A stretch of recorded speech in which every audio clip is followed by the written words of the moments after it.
I just have to tell you about this short sleeve linen shirt I got from Quince. I've been wearing it all summer, and everyone comments on it. Brick red, fits perfectly, and keeps me so cool in the summer heat. And the best part, it will literally never go out of style. I feel like when I'm shopping at Quince, it's all about quality over quantity. Perfect for business, travel, or just hanging out. Upgrade your everyday. Download the Quince app for app-exclusive offers, or go to quince.com/randomhorror9. Get free shipping on your order and 365-day returns. Now available in Canada and the UK too. That's QUINCE.com/randomhorror9.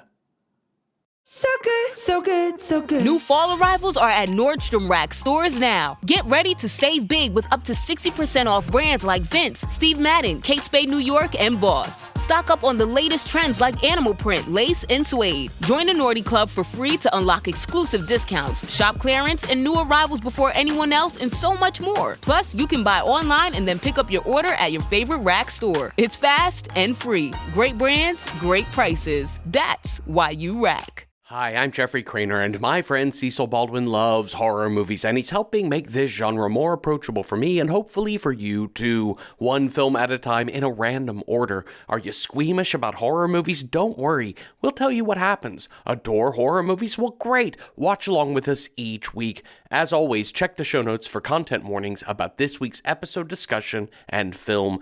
This week, we randomly rolled a 3 for Zombie and a 6 for Suburban. Here is episode 338. Adopt number generator. Podcast number 9. This week on Random Number Generator, Horror Podcast number 9, Dawn of the Dead, 2004. Warning! Spoilers ahead.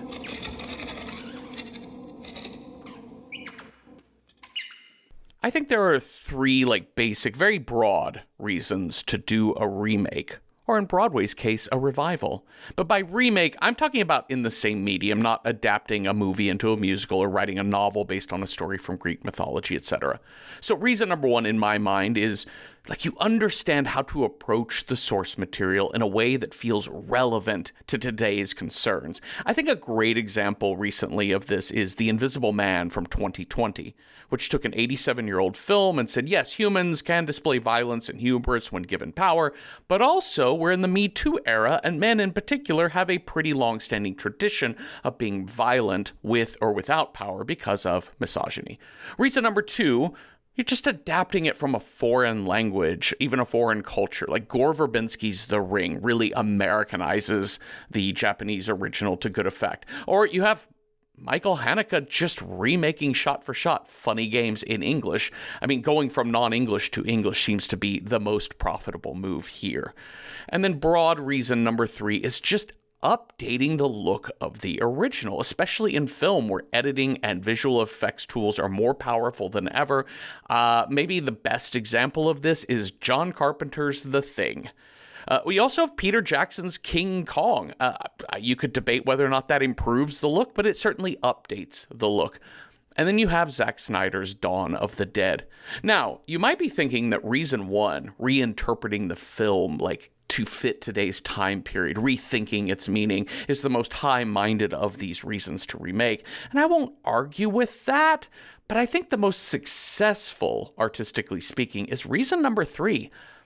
Honestly, they all come from the same need to pull a film from one culture, whether that culture be foreign or temporal, into a certain relevance today.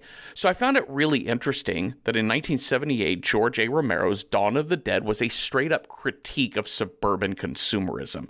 It was filmed during the rise of the indoor mall, which would dominate American culture for the next 2 decades. So then we have a 2004 remake, and the mall is finally dying off, but Zack Snyder is not interested in the mall as a symbol. He was interested in the mall as a fortress for his warriors. It's an Alamo of sorts for these brave heroes to stage a final action-packed stand for humanity. And I think this was the right move. What is left to say about consumerism and mall culture that George A. Romero didn't already cover? Nothing. But can we up the ante with kick-ass camera work, stylish filters, an edgelord in charge of the script? Sure can. Hi, Cecil. Hi, Jeffrey. What's your favorite board game? My favorite board game. Oh, dear. I mean, I enjoy backgammon. I'm not the best at it, but it's like, kind of my go-to, you're stuck at a beach house on a rainy weekend board game. I mean, Monopoly is fine. I'm into Monopoly. I know all the rules. But once we get out of that, then it's like, okay, I hope you have 2 hours to understand the book of rules that I'm going to pull out here. And I'm like, no, I'm good. Yeah. I'm okay, thanks. I can't do Settlers of Catan. Too much bartering. Just tell me what I have. Yes. And I will have that. Rather than being like, hey, Jeffrey, do you like sheep? I know you do. Like, I don't have to beg my friends. No. I agree to try with to that. convince them that it's in their own best interest to help me out. I think that's silly. Yeah, I was thinking about one of the updates to the script for In Dawn of the Dead is Officer Hill Ken playing chess via whiteboard across the way to Andy's gun shop, Andy on the roof up there, and they're doing basic chess moves. And chess is one of the all-time, it's a pretty simple set of rules. It's just a complicated game to master. But you know what? I haven't played backgammon in years.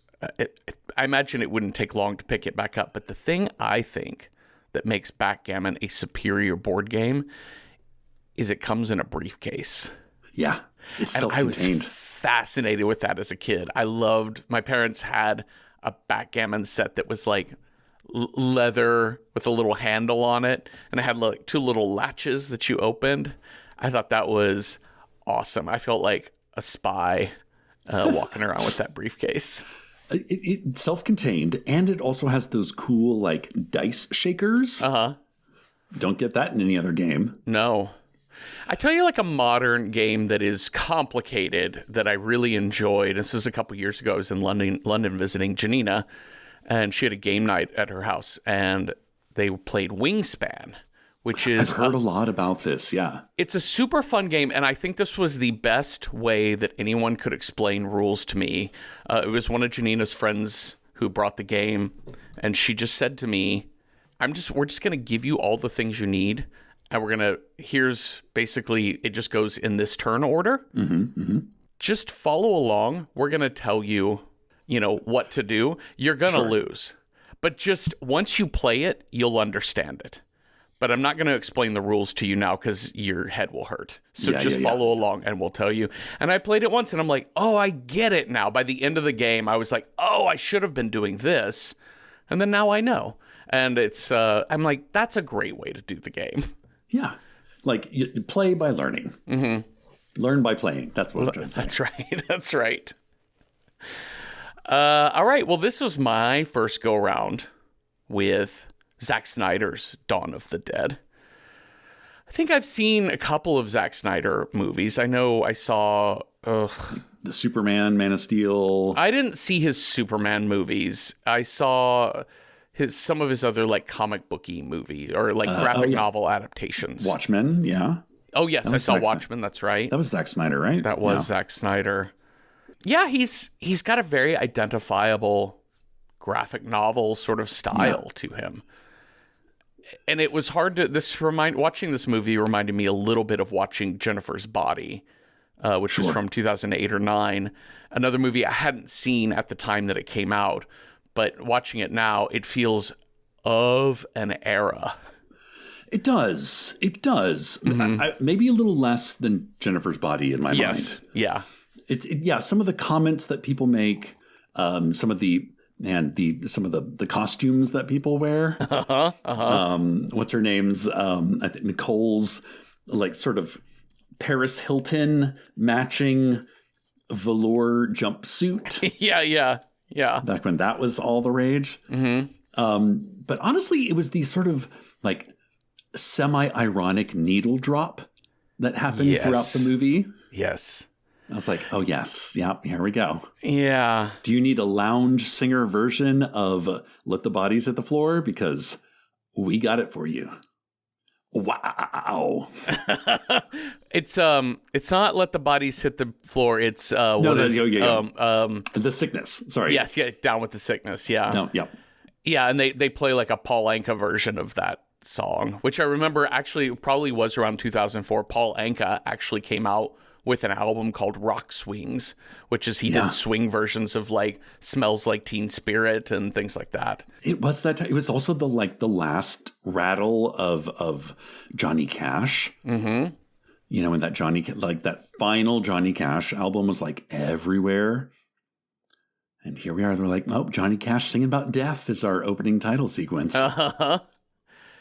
It's still also the editing in this, the Zack Snyder-ness of it all is still very like 90s MTV rapid fire. Zap, zap, zap, zap, zap, zap, zap. Yeah, totally. Like, in my head, every time I see that style of editing from this era of movies, my head goes zip, zap, zap. Because that's what it looks like to me. And then again, like, I'm just going to, I think I'm allergic to James Gunn. His writing to me is maddening. And I think when you go 2004 James Gunn, it's really maddening because there's a you don't quite get it, do you, guy? Feel that I have for him.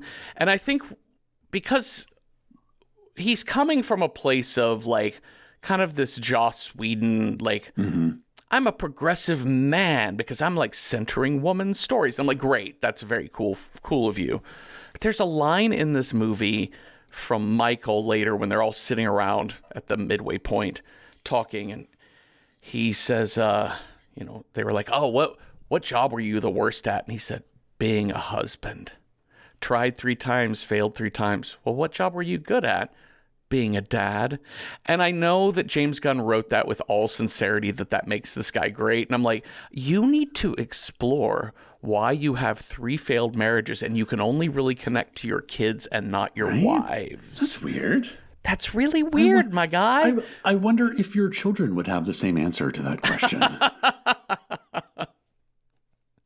Yeah, for me, it was the sort of semi-token gay character. Oh, wait, who's Tucker? Oh, okay, but in such a roundabout way that's like, look, gay people can look just like normal people. They just happen to be gay, which I'm like, okay, I'm all on board on that. Mm-hmm. But then when it becomes this scene of like him describing his first love to these 2 jabronis fucking trapped in a jail cell for no reason, I was like, I think we might be taking the movement back a few decades here. Like, I'm not quite sure what good this is doing us. The other 2 movies I thought about when watching this were Jennifer's Body, which I think it shares a lot of DNA because Diablo Cody and James Gunn, I think, are kind of a same era and the same style of like mean, funny. Yeah. Then I thought about Shaun of the Dead. Okay. Which beyond just being a zombie movie, but of the same era, also a comedy, which Dawn of the Dead ostensibly is in a lot of ways. But Shaun of the Dead is so wholesome, with the exception of the one line where the white guy says the N-word in a quoting hip-hop sort of way. Yeah. It mostly just seems in touch with just humanity rather than the edgelordness of the late 90s and early 2000s. And so this one was, it definitely has that like 2004 kind of dated vibe to it of just dropping an F slur because we can and not because it's necessary sort of thing.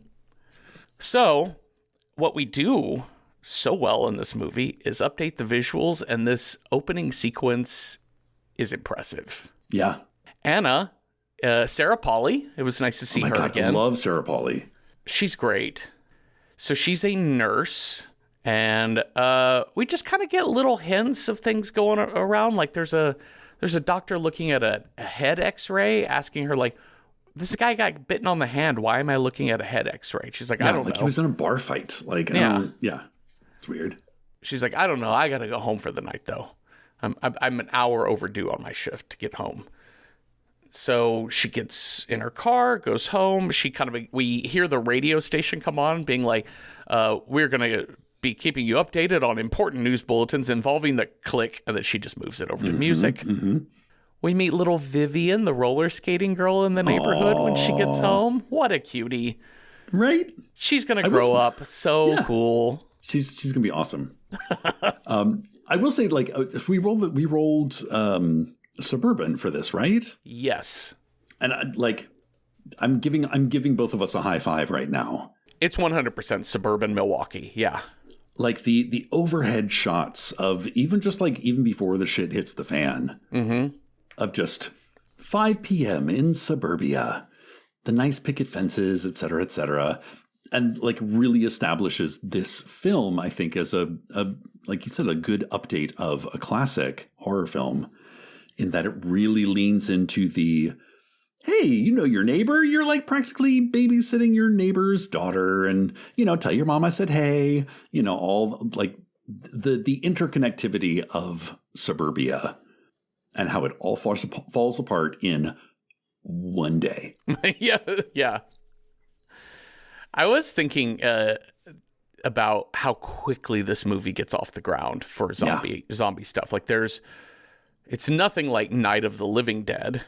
No. Wherein it's a long, slow burn. It's a very mysterious, like nobody even knows what the fuck is happening. Right. And in a lot of ways, like the zombie picture as we kind of know it today, especially with this early 2000s renaissance of the zombie movie, the zombie movie is almost less horror than it is action, if we're going to be strict about genre. Yeah. And a lot of times, because I feel like in a lot of ways, horror generally is a slow burn. Like we've talked before about, it's usually right at the 50% mark that the monster gets fully seen for the first time. And that's not always true, but there's a lot more slow burn in horror, whereas this one, we're like, no, we're moving. And it is that night. She and Luis, her husband, are cuddled up in bed. They're like fucking in the shower, ignoring the TV news reports. It's like 6 a.m, and there's little Vivian standing in their bedroom doorway. No. Like just a bit of blood on her nightgown. Yeah, that's it. Just like like she was just eating rare steak, I guess. I don't know. Well, and I think this is where I like make that kind of distinction between like horror and action, wherein I think in a horror movie, there's a lot of room to explore if a neighbor. So just like if you pause for a second and you say, if I were woken up in the middle of the night and I could just see my neighbor's daughter, 10 years old, whatever she is, standing in my doorway in her nightgown and there's blood on the front of her nightgown, there's a lot to explore with that of like what's your first thought of what has happened. And this movie is like, I mean, it's hitting the beats of it because Luis gets up and is like, girl, you okay? Come here. Yeah, what's the matter? I mean, 'cause, Anna's a nurse. Makes sense. What happened to your parents? Snyder, I think rightfully so, is for the type of movie he's making, is like, no, let's just, you get it. You guys get it? Yep. We're not exploring shit. And before we know it, Luis's neck is gone. She's very bitey. She gets locked out of the bedroom. While Anna is trying to call 911, all the lines are busy. Oh, that's not good. And now Luis is attacking her. And she manages to get into the bathroom, lock the door. He headbutts his way like, here's Johnny Jack Torrance through that door. But she does get out that window. I love the fact that we are establishing the rules hard and fast right up front. They're like, this zombie, the bite transfers, and it takes less than a minute. Mm-hmm. And we're kind of dealing with not slow zombies, maybe not as berserker as your Danny Boyle zombies, but like these are damage-dealing zombies. Yes. This is not like the shuffling undead that, Romero gave us. Yeah, we're in the realm of fast zombie here. I also love like establishing Anna as our protagonist as the person who remembers the important shit. Right. Like keys to the car. Later, keys to the boat. Mm-hmm. Like she is in the face of high adrenaline, terror, bitey zombies. She's the one who's like, no, we need things. We need a certain thing, and it's worth it to like make the last minute dive over the end table to get the thing that will get me the fuck out of here. Which jives really well with the idea that her career is nurse. You know what I mean? Like somebody who's got to keep track a lot of information. Triage. Everything is triage, yeah. So, she gets to her car, and there's her neighbor standing outside pointing a gun at her, being like, you just stand back. Yeah. Like, there's a lot of, like, really, like, not uncanny, but, like, creepy things about this film that I really appreciate. Kind of like embellishments. They kind of tie it back to the Romero Dawn of the Dead, which is, the people, the non-zombied people are just as dangerous. And in the face of a major crisis, some people just flip the fuck out. So even though she's like, do you know what's going on? He's like, sorry, I have to do this. Like, he's just fully going to shoot her. Like, this man is just kill them all. Yeah, he's all of the kind of like individualist survivalness of CJ, who we'll meet at the mall, but without the actual power or organizational skills that CJ has. Well, luckily, this man gets flattened by an ambulance. An ambulance, no less. There are a couple laugh out loud moments in this movie for me that are just absolutely silly, and this ambulance running him down is one of them. We'll get to the baby soon. Sure. Soon enough. Kai Pfeiffer's baby. Zombie baby. Okay, so yeah, this guy gets run down in the street by an ambulance. Really what the key here is, he's got two different types of rigs for shooting this scene. And the prime one is a rear mounted, like a trailer hitch mounted camera behind her car that is following her drive through this neighborhood like a first person driving game, right? Like you're the center car on the scene, but it is moving so fast. It's so elaborate. There's so much like choreography of people running. Yeah. Shit on fire, cars coming out of nowhere, hitting other things and people. The choreography of the scene is remarkable. It's so good. And it caps off with the second type of shot, which is the helicopter shot of her driving down the freeway, and then another car driving too fast just burns through, T-bones, I think, a bus, and then flies into a gas station pump, and then an explosion. It's like somebody tries to like get into her car. Well, yeah, the bus driver. So she's in traffic because there's this bus that's wrecked, and she's watching these zombies tear a person apart in the back window. And then before she knows it, her door gets ripped open, and it's the bus driver trying to get into her car on the driver's side. What? Everyone is behaving like children in this movie, and it is and to Zack Snyder's credit, the only way this works is if you keep your foot on the accelerator the whole time. For sure. Yeah, like if you pause to pontificate, it kind of falls apart a little bit, right? Yeah, that's why the baby scene, I think it's just absolutely stupid and careless, and because they put too much time into it, they tried to make it so meaningful, and we're like, no, girl, you have nothing in this movie means anything. None of it, like you, dad, mom, baby, like all of this is, even the lady who went in, like, what are you doing? I felt the same way about like sort of CJ and his empire. Yes, at the mall, it falls apart pretty quickly, and he turns pretty easily. They never deal with what it means to have him over. Basically, they did a violent coup to overthrow the leader of this fortress, imprisoned him, and then later said, here's a gun, help us. And then he does. And he does. No, this movie is not exploring a goddamn thing. This movie is a wild fucking ride. But I think it touches on a lot of the stuff that was really popular at this time of using the zombie as metaphor for the breakdown of specifically American society.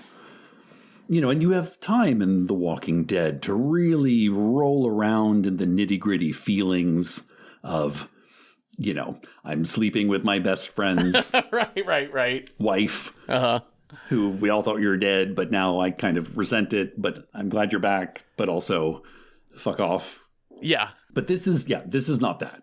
Or even Shaun of the Dead, right? Which is more simplistic. It's closer to like kind of YA, like the lessons of it are like, you know, it turns out that zombie survival was just the friends we made along the way. But it is about learning to grow up. It's learning to respect yourself. And, you know, and so like there's a lot of stakes involved in each of the characters that aren't just life or death, that are about love and morality and friendship. It exposes like, what is your inner core of morality, and how do you use the time that you have on this planet? But even with Dawn of the Dead 2004, even with that said, I do think it's a very post 9/11 movie. Yeah. You know, we talked about in 30 Days of Night, another post 9/11 movie. There is something that is kind of coping with this new era of drone warfare. This new era of what it means to be in a war zone. And I think it kind of effectively captures that in a way that, again, I think that's the subconscious metaphor. Like, it just is going to be the metaphor for an action-packed zombie film from 2004. But I think its morality is kind of all over the map here in this movie. Do you know what I mean? Like, he never, like, it may be... Maybe the tarp, there's a tarp of a metaphor laying over this movie, but he never like stakes it down. He never pins it down and gives it shape. I don't think. Correct me if I'm wrong, if we hit something here where you're like, I think he's really nailing this. No, I agree. You know, like the idea is to put a wide variety of characters in a box, shake them up. Yeah. And, quote, see who comes out alive. Yeah. But mostly it's the competent people. Yes. The people who are like willing to learn, willing to bend, willing to listen, willing to accept community, to be part of community. But even those people get eaten. So, but I was going to say, yeah, I mean, nihilistic. the movie is nihilistic. I mean, our whole credit sequence is so fucking flippant. Like, it's done like a comedy. A found footage comedy. And listen, I have issues about their master plan of where they're going anyway. Anyways, we'll get to that later. I don't want this to turn into let me moan about James Gunn's writing. Okay, so in this bus driver trying to get into her car, she peels out, drives off, crashes into a tree. None of the zombies sniff her out. You know, she's just going to wake up and be fine. We have to talk about our title sequence and credits, because that's our cold open. Crash into the tree. Title sequence. Johnny Cash singing The Man Comes Around. Mixed together with, like, images of... Oh, God. I'm trying to think of, like the one that sticks out most to my mind is, like, people praying at a mosque. Which I'm like, ooh. Okay, all right, 9/11. Tell me more. Here we go. You know, that time period where America got real Islamophobic, like on the exterior. Yeah.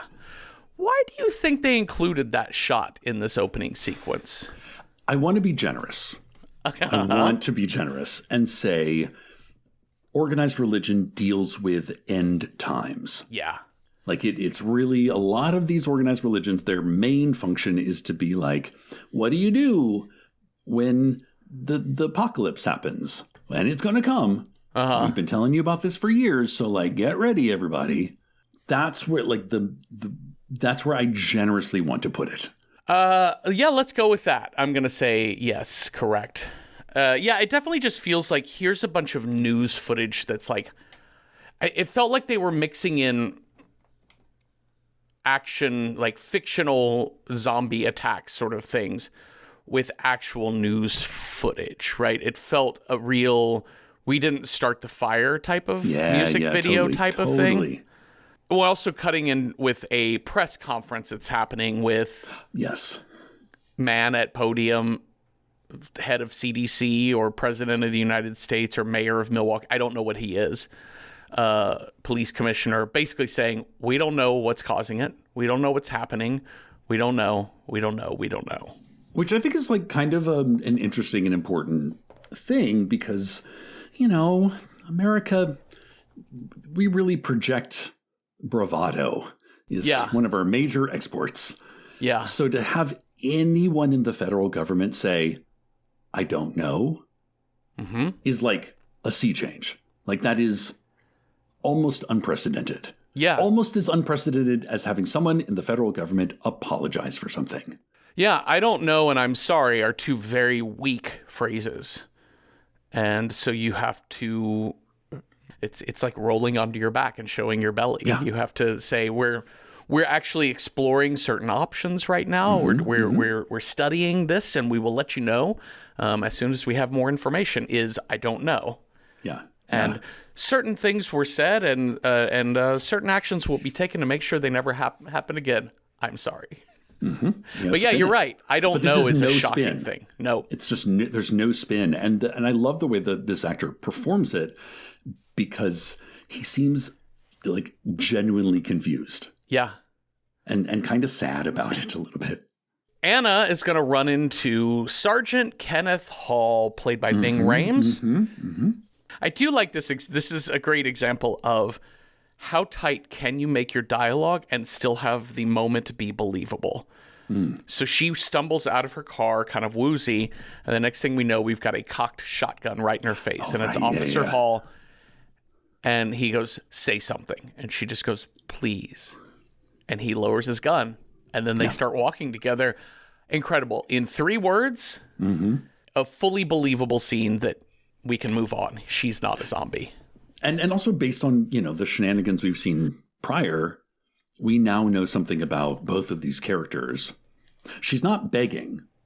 No. Like it's not a teary, you know, which I feel like in a lesser director, it would be the tearful woman begging for her life. Yes. No, she's just, I said a word, please. Yeah. And also we get kind of Ving Rhames' character of like tough as nails, but also not unhinged or illogical. Well, they're going to run into 3 more people. Michael. Andre, played by Mekhi Phifer. Yeah. And Luda. Not Luda. Not that Luda. Like Ludacris? Yeah, no. Like Ludacris is in this? Move, bitch, get out the way. No, it is Andre's girlfriend, who is Russian and pregnant. Slightly more Russian than pregnant at this point. Yes. Debatable. They're not sure where to go because the Michael, Andre, and Luda just came from one direction. Oh, right. Yeah. These other 2 came from another direction. There's zombies. Here be zombies. The highway is overloaded with them. But right here, under this very suburban moment, they're under a highway overpass. There's a chain link fence separating them from a giant parking lot into a mall. Yeah. That's where we're going to go, to the Crossroads Mall. I love a loaded title. Oh, the Crossroads. Yeah, like it's, you know, where decisions have to be made. They were Britney Spears and her friends have to make decisions about their lives. Yeah. So we get into this. I wrote down abandoned, but I realized it's also like 7 a.m. when this is all happening. Oh, sure. Yeah. It's just nobody's there for work yet. So they get into the Crossroads Mall. On the lower floor, it's just Muzak. But we're going to learn that there are some zombie security guards who have been turned. And again, this whole thing of like, who's going to do the reconnaissance? This is why communes fall apart, you know? Like, you have to decide who does what, and then you have to make sure that nobody does the shit job all the time. Michael and Andre are going to go scout around this mall area. There's a lot of a couple things. Let's just get this out the way first. Does this mall not have stairwells or escalators? Oh, yeah. To use a Mitch Hedberg joke that an escalator that's not working is just a staircase, right? Yeah. Well, they get it in an elevator at There's one point. definitely an elevator. But the thing about the elevator is the zombies are all on the ground floor, but none of them are on the second floor. And they apparently can't get to the second floor. And I was confused why they can't go upstairs. There's only 2 zombies in the mall. True. Anyways, again, like I said earlier, this movie works because it doesn't allow you time. They got lost at the Brookstone, okay? It's just the logic of this film absolutely does not hold up if you stop for any moment. So don't do what I just did and ask about escalators or what were the zombies on L3 of the lower underground garage doing? Oh my God, how the fuck did they get down there? Yeah. How did they get down there? What were they doing? How do any of the other zombies know to come to the mall? And the only reasoning they give for that is they put the 1978 version speech of, well, maybe it's just muscle, paraphrasing, maybe it's just memory. This is what they remember. In the original one that feels philosophical. Yes. Like it is a group of people that have way too much time on their hands. Trying to understand. In this, it's like a speed bump. It's just an excuse as to why any of these zombies would have been running at the mall. But again, we're making an action film. It doesn't matter. Yeah. What does matter is that Michael goes into the sporting goods store and he's holding. So Michael's weapon, Andre has a 9mm. He's got a handgun. Michael has like a bent crowbar, which I'm like pretty solid, you know, decent. But he's kind of looking for better weapons. And what he trades the crowbar for is a croquet mallet. No. Yeah, it's very breakable, that. Very breakable. Although, you know, once it breaks, you can quite stabby. It is true, which is how he uses that to good effect. But they don't really know the headshot, like the head kill kind of thing yet. They're going to need Tom Savini to come explain it on the news to them. Fucking Tom Savini. National treasure, Tom Savini. I want to know how many cameos he's made in zombie movies. Dozens. There's also, so Michael gets attacked by opening the wrong door in this sporting goods store. But the way he ends up killing it is driving this broken mallet piece up through his jaw into the brain, and zombie is subdued. Which looks really cool. That's kind of that's like a lucky trick shot, which I think is very much like the style you're picking up on. It's this thing of like, it's going to look amazing. It's going to make like a really cool visual. But the idea of like really getting like just that like tiny little 1/2 inch by 1/2 inch opening underneath the jaw to go up into the brain, that's tricky.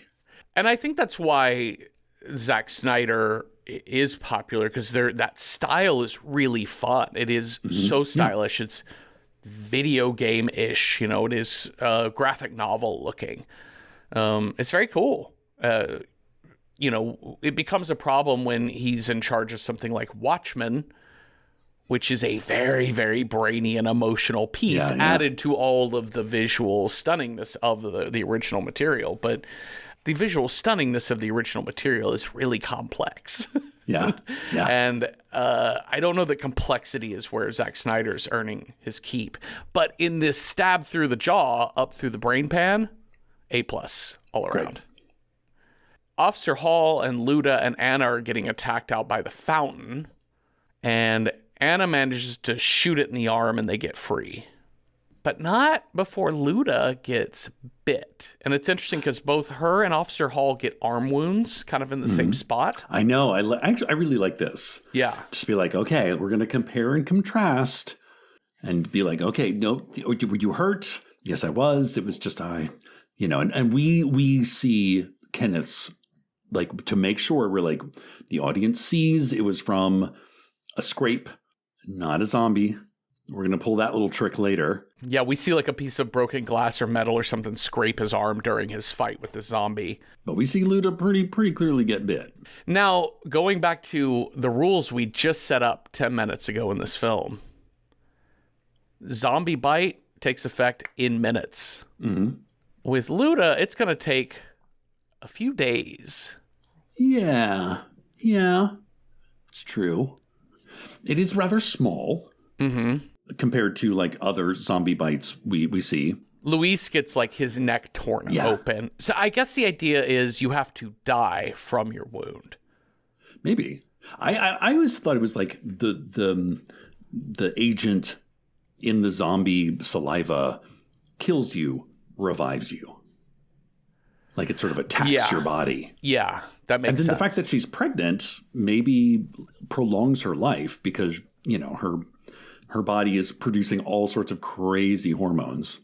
All right, they're going to get up this elevator. You will not catch me during an apocalyptic scenario where the world is falling apart in an elevator. I don't give a shit. I am not getting stuck in a fucking elevator when the power goes out. Blackouts everywhere. No. The grid's not down yet, but it is not looking good for humanity here. And they run into 3 mall security guards. CJ, the leader, Bart. Also, Michael, who played by Michael Kelly, who's like not unrecognizable, but I'm so used to seeing him playing extremely competent, well put together characters. So to see him as kind of like douchebag redneck, yes, it's like a bit of a mind trip for me. I think he's great in this role. His character has to do a very difficult turn. Yeah. And I found myself not really thinking about the implausibility of that turn until the end of the movie when I had time to breathe and think. Mm-hmm. I think by the end of the movie, you're kind of cheering for this guy. Yeah. And I think the way James Gunn does it in the script, I think is really smart, which is rather than, because he doesn't have time to do character development and backstory, what he does is he introduces Steve, played by Ty Burrell, as like the ultimate self-interested douchebag. CJ is self-interested, but he's like an individualist. He's a survivalist and an opportunist protecting his own life and his tiny kingdom. Yeah. Whereas Steve just doesn't understand what's at stake because he's never had to understand what's at stake. Oh, for sure. And so once you see Steve, then CJ is able to make that turn. It's kind of like the magician being like, don't look at this over here. At that point, CJ also kind of loses his the need to control his little army of mall cops.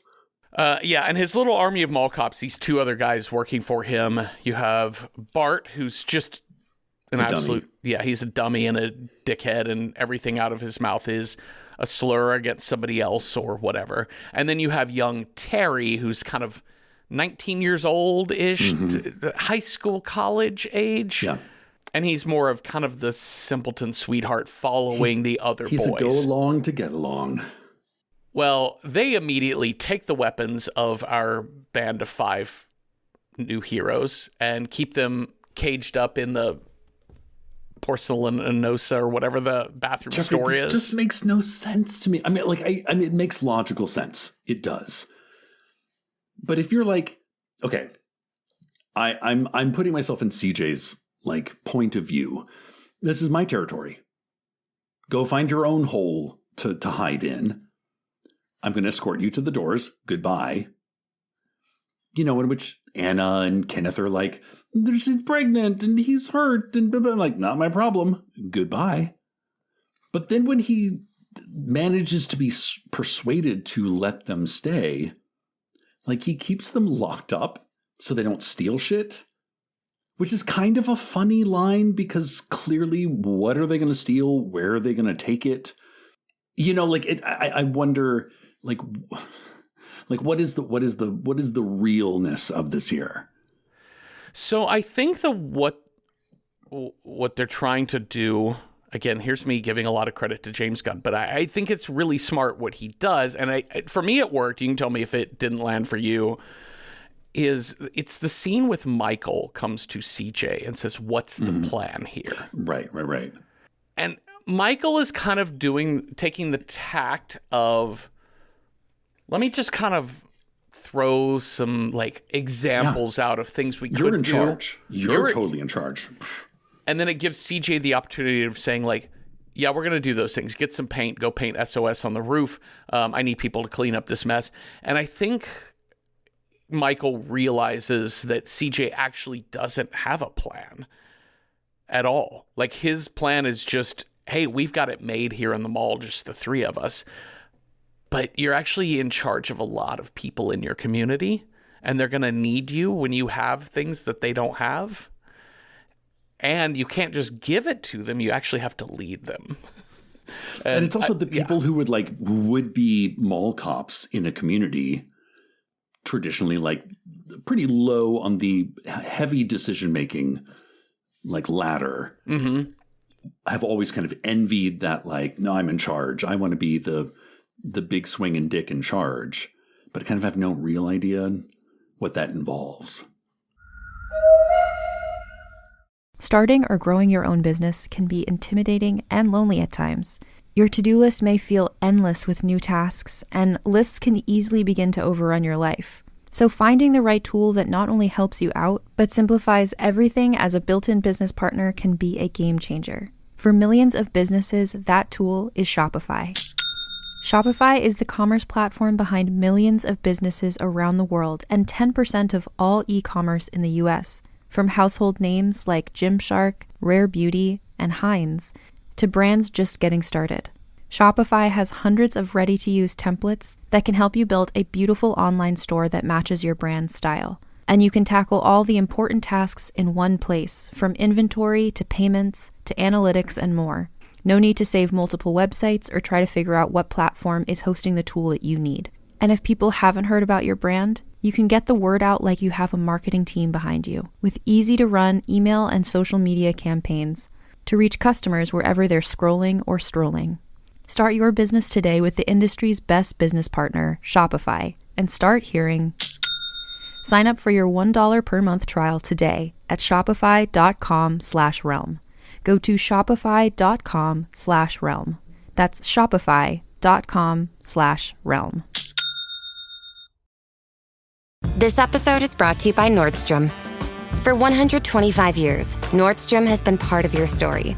The stylist who found the perfect outfit for your big interview. The first pair of walking shoes for your 1-year-old. The tomato soup you shared with your sister at the cafe. These are the moments that make Nordstrom, Nordstrom.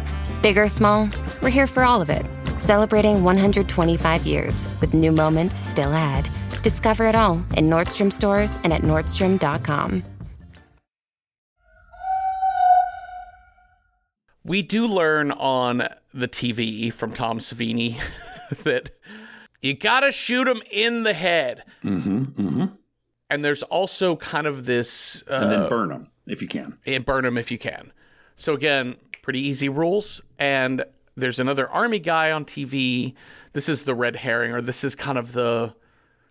Is it the MacGuffin? What's the term I'm looking for? This is the quest, which is we want to get to Fort Pastor. Yeah. If you can get to Fort Pastor, everything's going to be great, which is kind of what Officer Hill wants to do, because he actually has, I think he says his brother is there. Yeah. And he's very like, I don't give a fuck about any of you. I am getting to my brother. That is my goal. That is all I care about. You know, they get painted up on the roof, SOS, help, alive inside, things like that. But way across the street, like across the highway, there's Andy's guns and stuff. Yeah. And we see Andy on the roof stranded. And we're going to build a little relationship through whiteboard signage. I love it. That's really cool. But they can't really do anything. Like how do you get out of there? But they do notice there's a military helicopter that just ignores them all. I know. Isn't that crazy? Why do you think it did that? I mean, plot reasons, because plot needed it. Because, like, you know, in all these sort of zombie apocalypse movies and TV shows, there's varying degrees of, like, we are concerned for our citizens' welfare. You know, and taking care of the citizens' welfare in different ways. In this one, it is just laissez-faire. Like, the government went, oops, goodbye. Yeah. Talk to you never. Uh-huh. You know, like they've established one, you know, kind of fort as a refugee center, which we then learn is like gone tits up. But that's all they're doing. You know, I feel like in things like 28 Weeks Later, in The Last of Us, there's like the grittiness of having to continually upkeep, like, things fall apart, you have to put them back together. Things fall apart. How much are you willing to rebuild as part of the building process? Is a much more part of those narratives. You know, how do you screen people that want to come in? Like, a lot of that sort of bureaucratic stuff enters into other zombie narratives much more. This is the, like, nope, it's just a band. It's the professor and Marianne and Gilligan and the Howells are just trying to figure it all out. There's no one coming. Okay, so these prisoners, as it were, are the first 5 that we met. This kind of doesn't really go anywhere. Just in the morning, Terry is supposed to, because he's the newbie in their little 3-man structure of security guards, he's in charge of getting coffee. Anna's like, hey, there's no bathroom in this store. So he lets her out to go to the bathroom, never locks them back up. And then for the rest of the movie, we're just out and about, and that's just how it is. Yeah. But there's a truck, incoming, like a moving truck, driving through the lot, reversing over a bunch of zombies. Again, I don't know why the zombies are at the mall, but they are. And the truck backs up to the loading dock. There's a brief shootout with Michael, and I think CJ pops out too to fire guns at these people. There is a big argument. Oh, no. Actually, before we even get down to there's an argument on the roof. This is a big pivotal moment because CJ is real upset at these prisoners have gotten out. Also, they're saying we have to help this truck. We've got to get them in. And CJ's like, no, fuck you. Draws a gun on Anna. Points it at Michael, points it at Officer Hill, eventually points it at Terry even, like his own man. Yeah. Because Terry has just like a whiff of morality.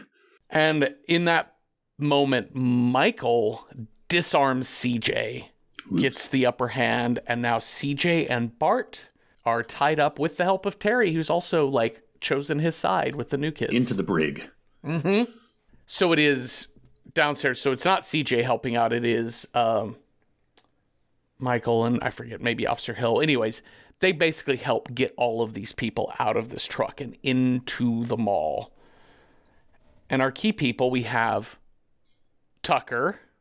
Okay. Gays. They're just like us. Yes. We have they wear trucker hats. That's right. We have Steve, played by Ty Burrell from. Yeah. I almost said Family Matters. What was the name of his show? Yeah, Family Matters. Is it? Yeah. Did I do that? That one show about family.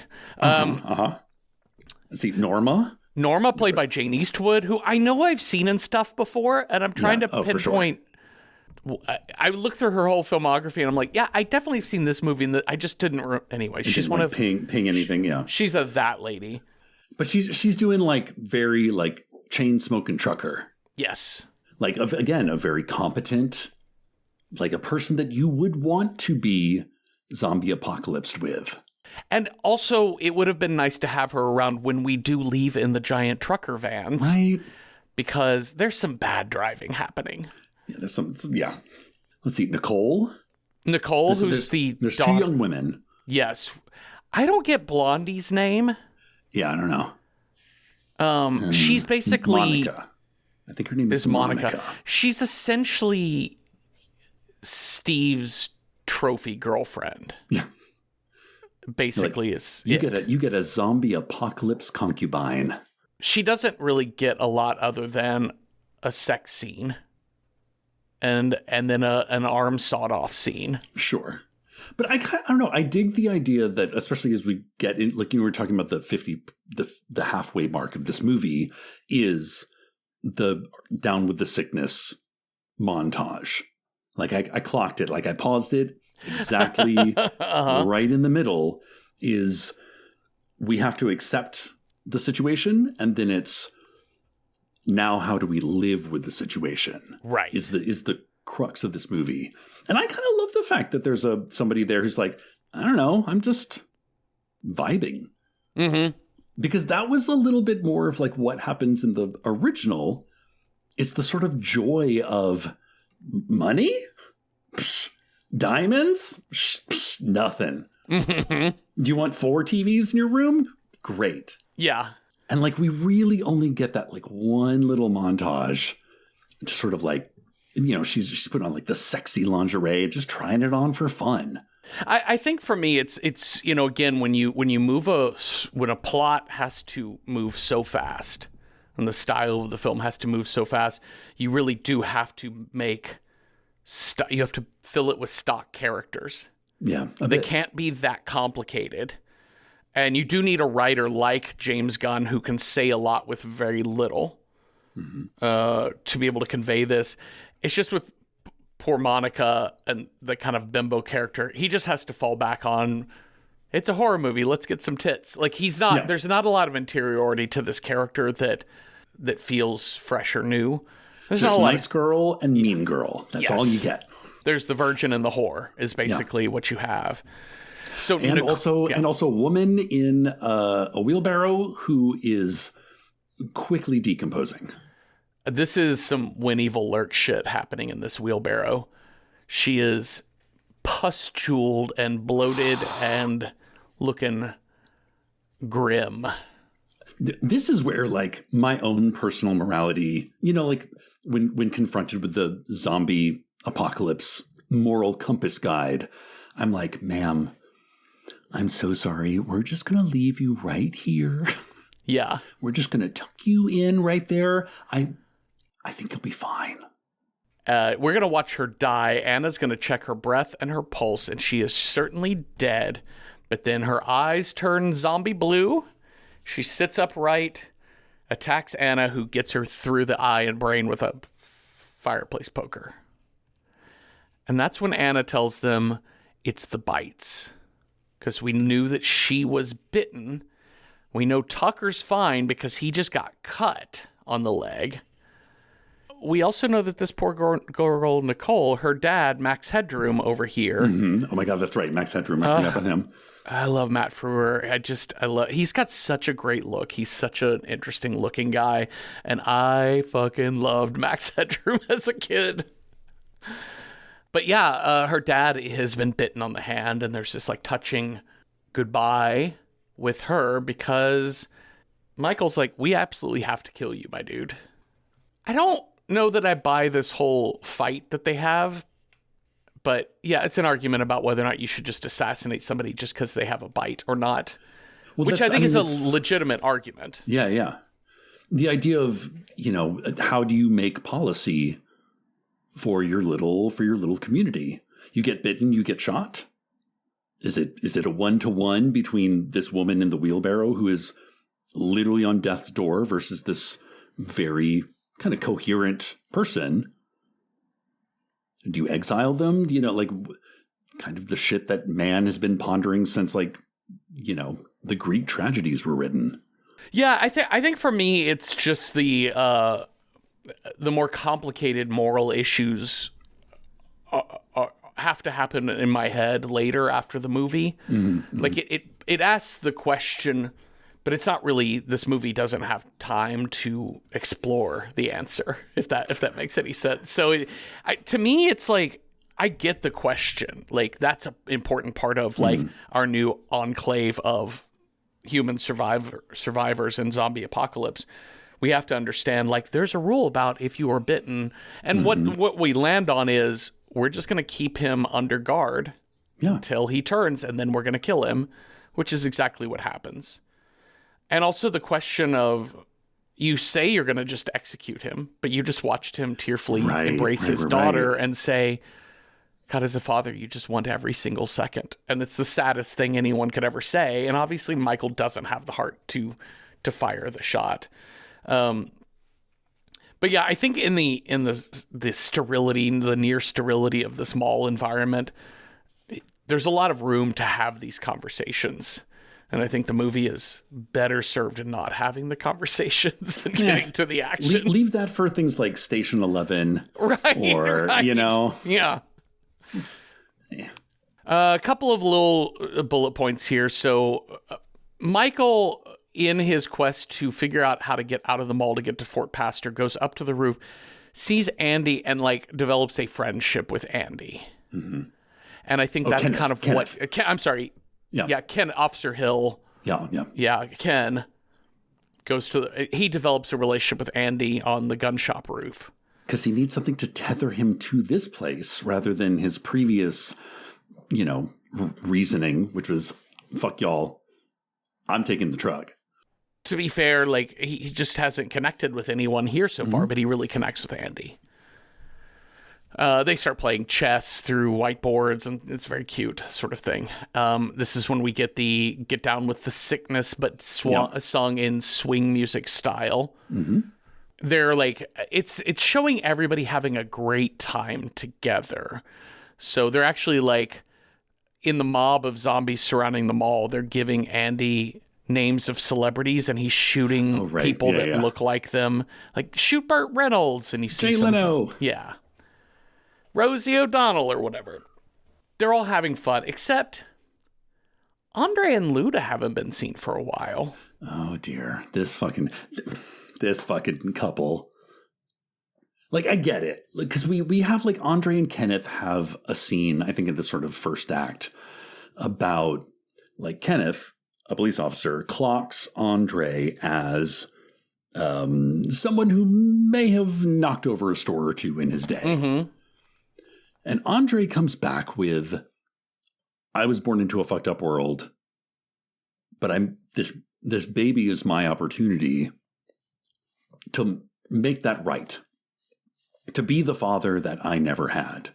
And you can see Kenneth is kind of like, okay, all right. Worth. I see worth in you. I see, some sort of dignity in that. But that, in Act 2, just gets a little bananas.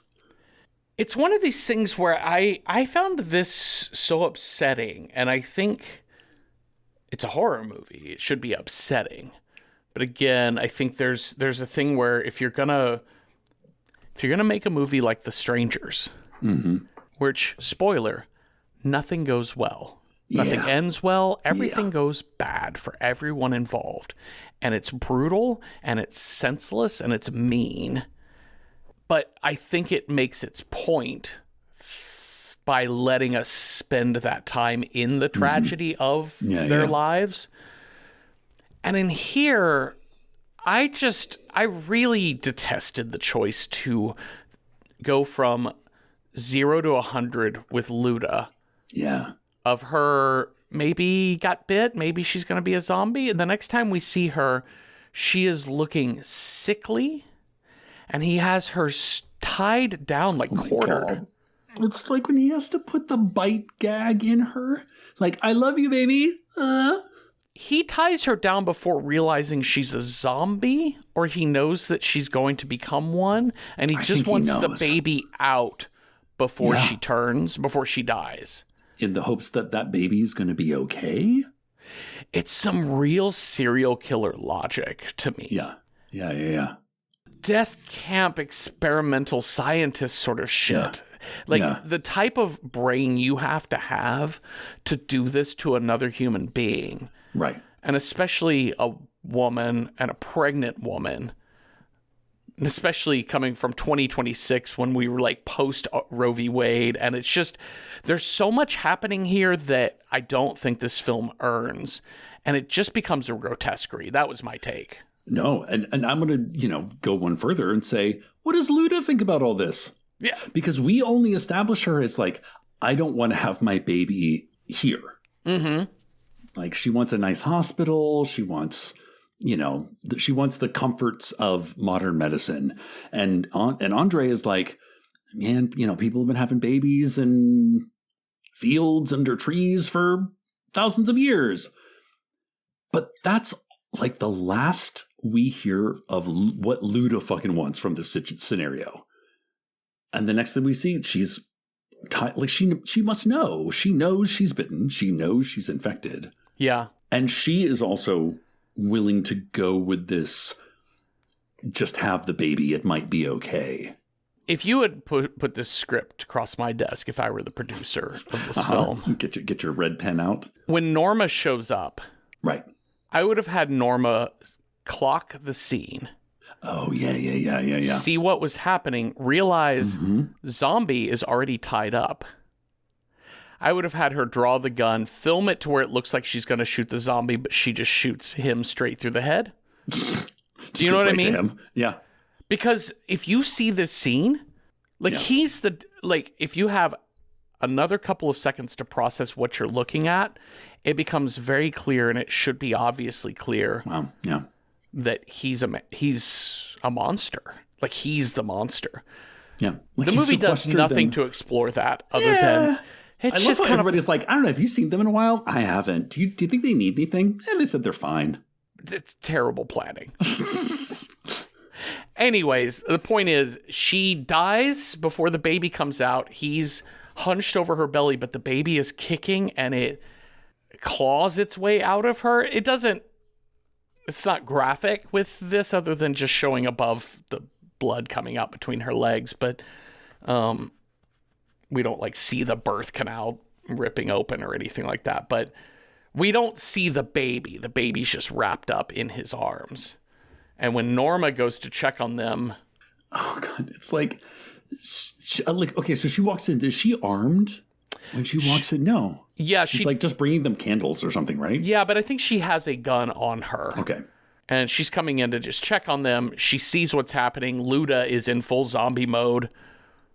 She draws her gun. She shoots Luda. That's right. Luda, and then he shoots her. Yeah. Before she dies, she shoots him. They both shoot each other and die. This seems bananas to me. This is a little I understand it's a movie and we need action and we need drama, but what? It's so weird. It's like, you want to kill my baby. You want to destroy my family is what he says to her. And again, I just don't buy that he is this wheels off because he's so competent. Human. He's so competent in the beginning to do a hard turn. But maybe that's the point, is that, this pressure cooker environment makes respectable men out of people like CJ and, the people who are so cool and put together, like Andre, just completely come apart. And then Nicole and that fucking dog just be like, no, I'm going to take the keys. I'm going to go. Bye. I got to go. I got to save this dog. With 12 minutes left in this film, that dog thing came up, and I was like, I'm going to go have dinner now. I really don't have to watch this all the way through. I need a break.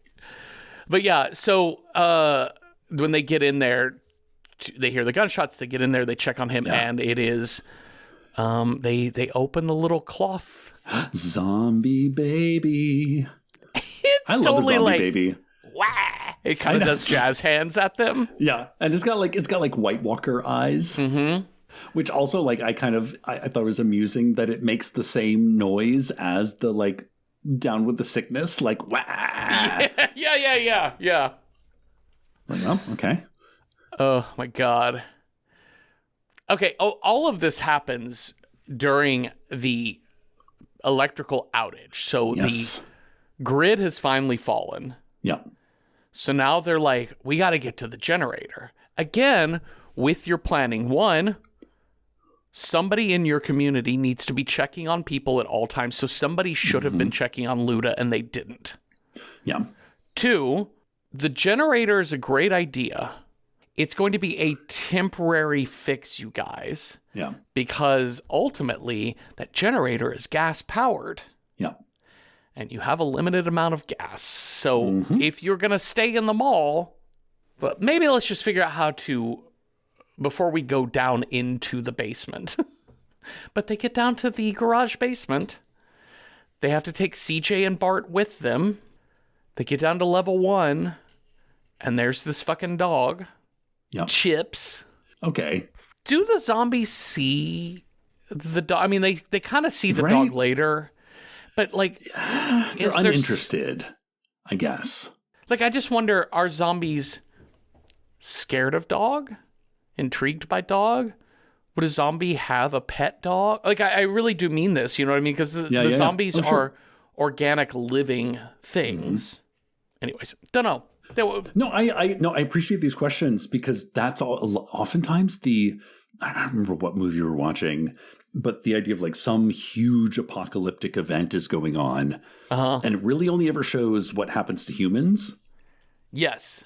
You know, like considering the environment we live in, I think is a really underutilized tool of post-apocalyptic storytelling. We get down to the generator cage. There's a full zombie horde. They eat Bart. Well, we get a fake out from the dog.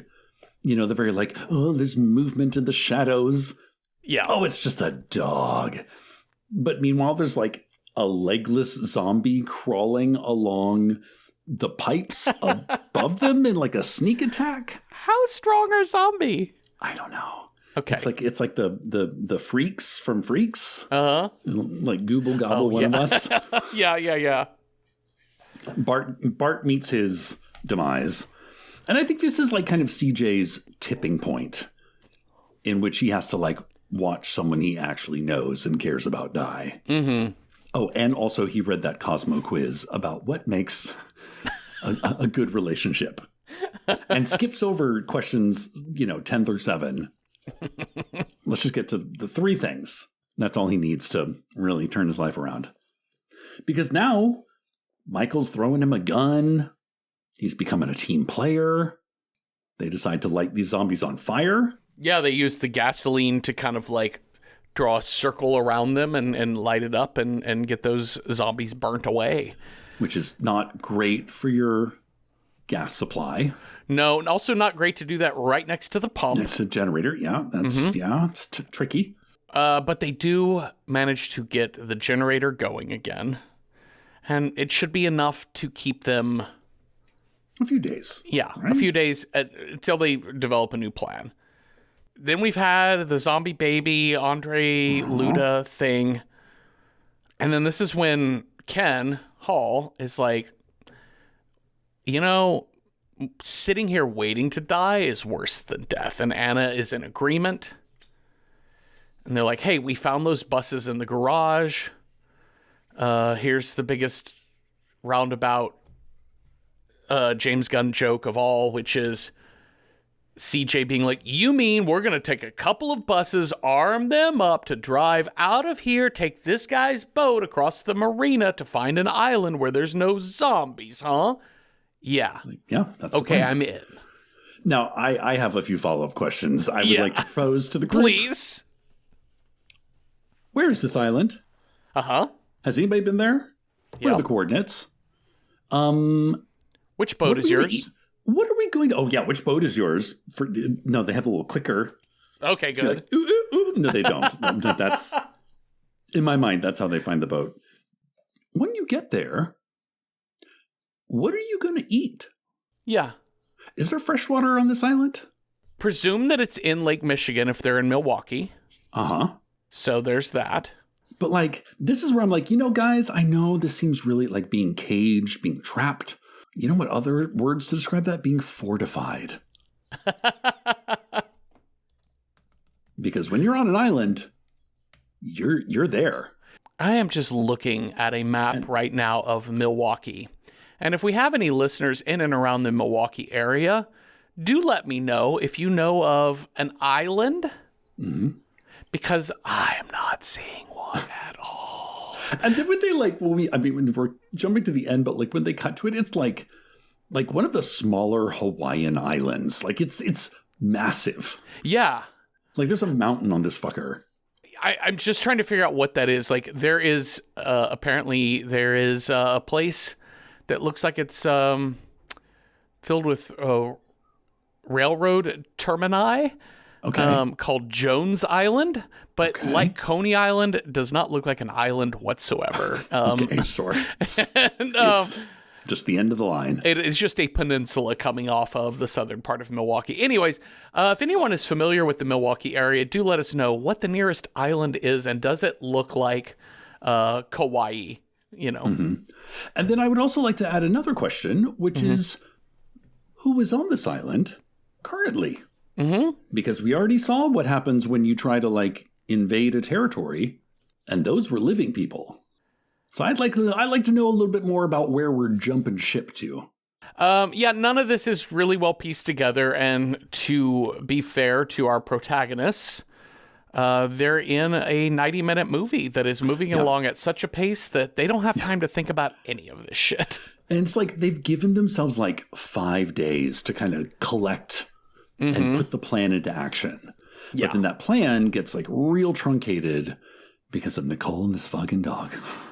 Well, It's because of what's his name? Adam Andy. Frank. Andy, that's it. Is slowly starving to death.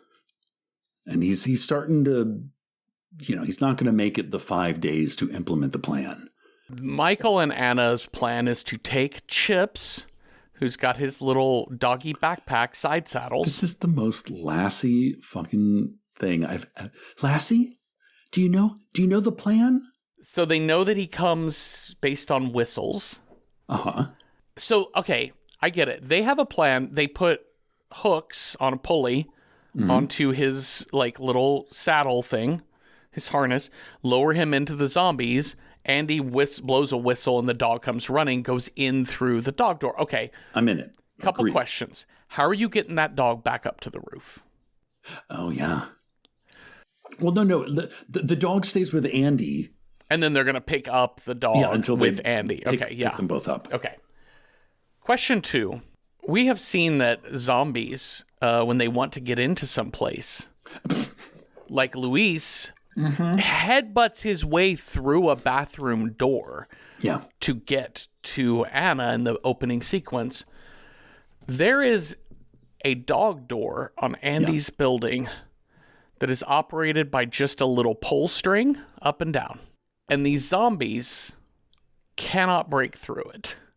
They cannot, even though they know what a door is. Why are they like scrambling to get in through the hole, but when you close the door, they're like, oh no, I could never break this quarter-inch piece of particle board. I don't know if they do know what a door is, like a portal. I think this is where you have to make a decision. You have decisions you have to make. Slow zombies, which are only dangerous en masse. Fast zombies, extremely dangerous up close. And kind of like, we went with, fast 0.5. Like not as crazy as some of we've seen, but like definitely not the shambling, just like, just do nothing until literally you have to like put their face in front of food and they're like, oh, food. So this is like these zombies have mobility, agility, and like 6 zombies get into this dude's machine gun place. They are hearing Andy get into, because they sent walkie-talkies over to him too. So there's some fighting, and Andy gets on the walkie. He's like, all right, I'm all good. I got bit, but I think I'm gonna be fine. And they're like, uh-oh. Okay. Should we tell him? No, don't tell him. That's just... Why did they never tell him this before? Again, this is the like, if this is all about combat morality, you don't go up to somebody who is very clearly going to die, being like, yeah, you're fucking done for, man. I get that. I get not telling him now. I just wonder why they didn't tell him what they had been learning. We had all this time to play chess on the roof. Yeah. I mean, but Officer Hill never said, information sharing. Yeah, because Andy is the one... was it? No, it's the survivors in the van that tell him that Fort Pastor fell, and then they tell Andy Fort Pastor's no good. So, like, you can convey information. You can convey information, and before you go pick him up in your armed mall van, you might want to tell him, whatever you do not get bit, because the bite transfers it. That's all I mean to say. But at this moment, they're sending this dog over to help him out. Hey, if zombies get in through your dog door, don't get bit. Which I think is so funny that, like, he's literally in a house made out of bullets. Uh-huh. So, like, even if those zombies do get in. Also, could you clear a path for the dog? I mean, I guess you don't want to scare the dog off with gunfire. You need the dog to come to you. Well, that's the thing. I think these people are very worried about, like, literally one problem. Whatever the problem in front of them is, that's all they can focus on.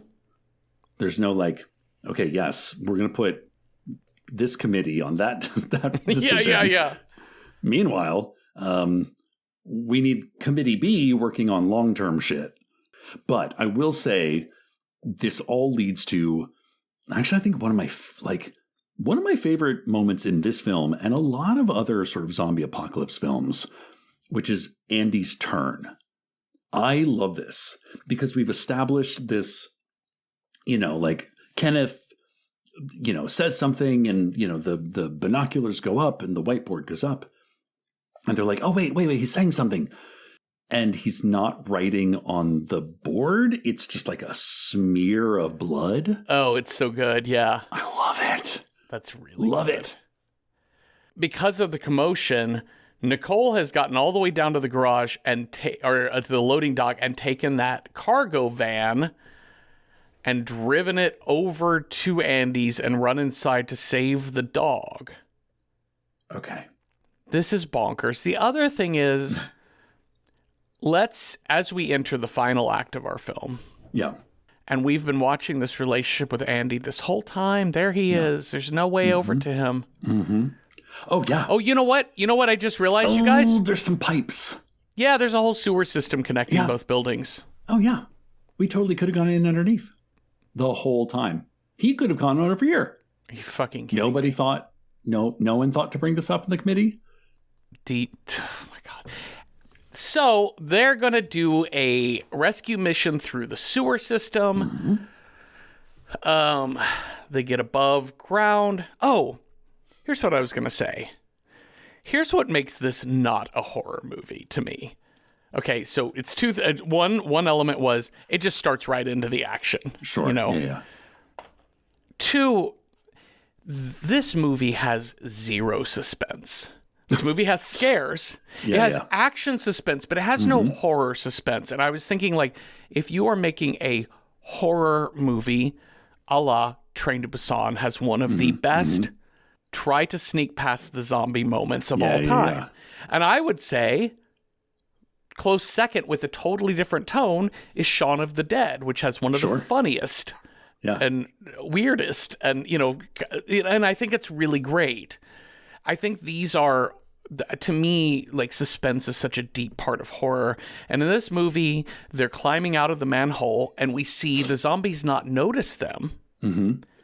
But it's whoever is last out of there clangs the manhole like down. Tucker just like slams that screen door shut. Yeah. And the zombies turn and run at them. And it's more like a military film where you set off an alarm or something, or a heist movie. Yeah. As opposed to a horror film is, I don't know. That was just, it was in this moment that I'm like, oh, this isn't a horror movie at all, other than it's zombies. It's just an action film.